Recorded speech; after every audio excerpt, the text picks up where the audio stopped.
In a world challenged by escalating threats to the environment and people's homes and livelihoods, countries can struggle to maintain hard-won development progress. Investing ahead in the well-being of our planet and in halting climate change is not a cost, but a worthwhile investment. Investing in the well-being of our environment can trigger multiple development benefits in public health, food security, job creation, peace and security, and also means better resilience to shocks. We know it can be done.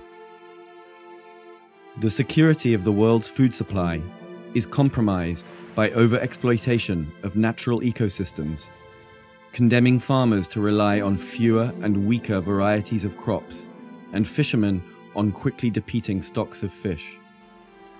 Fish is the main source of protein in the diet of over 1 billion people. Hundreds of millions of people depend on fishing for their livelihood. Well-managed protected areas can generate billions in tourism revenues and thousands of jobs each year. Protected areas receive roughly 8 billion visits a year, generating approximately $600 billion a year in tourism expenditure. Biodiversity is the stuff of development. It underpins our very existence on this planet. We use biodiversity for food. It's when we consume fish stocks. We use it for building, for fibres. We use it for medicine. Wildlife crime is estimated to cost as much as $10 billion annually. These resources are stolen assets. Elephants' tusks are estimated to have a value of $21,000. Compare this with the estimated tourism value of a single living elephant of over $1 million.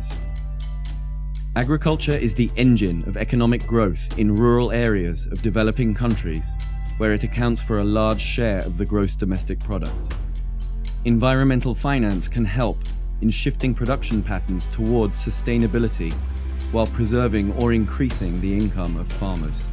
Cuando quiere sacar en la feria, propio indígena puede negociar para ayuda.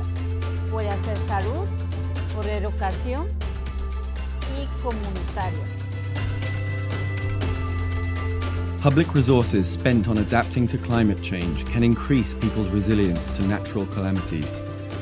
The United Nations Development Programme and the Global Environment Facility are reaching over 18 million people with information on weather calamities that can save lives.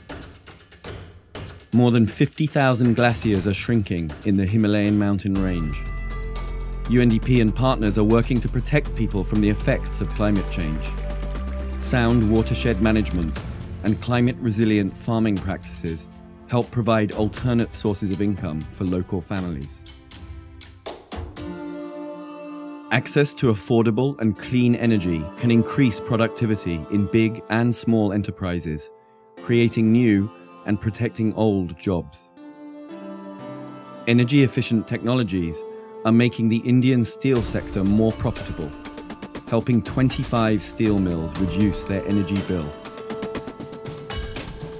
Persistent organic pollutants, or POPs, significantly impact human health. Adverse health effects have been recorded due to direct exposure. More than 200,000 people were safeguarded from POP exposure between 2012 and 2014. The Ebola virus is transmitted by exposure to infected medical equipment. Medical waste is mostly burned in open pits, increasing the risk of exposure. Health facilities in Guinea, Liberia, and Sierra Leone are benefiting from increased capacity to safely treat medical waste, reducing the risk of infection. 2015 is the year for international development.